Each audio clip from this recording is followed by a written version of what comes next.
Like, I deeply love history. I deeply love to reflect who I am through my clothes. And I love to have books for my writing. And I like to, I also just love the look of like antique books on the shelf. And I will read them too. I'm not just the person like, oh, I'm just going to buy this book just because it looks old.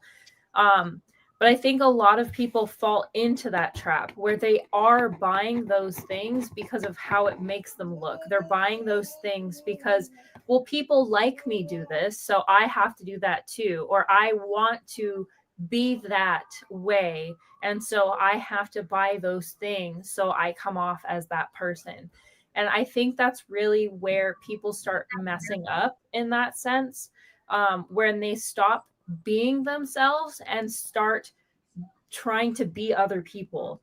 I think that's where consumerism really becomes a danger to people, is when they stop buying those things for themselves. Because when you're buying things for yourself, as long as you remain mindful, you're likely not going to go overboard, because you're going to kind of operate with, girl, that shoe does not fit you.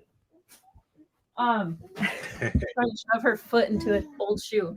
Um, we try and appease other people, like, oh, my friends are all buying this particular brand, so I have to do that too. But I think once we start buying for other people and start buying to match the personalities of everyone around us, that's when it starts putting us in danger of kind of going overboard, because we're no longer doing it for ourselves. We're no longer doing it within our limits.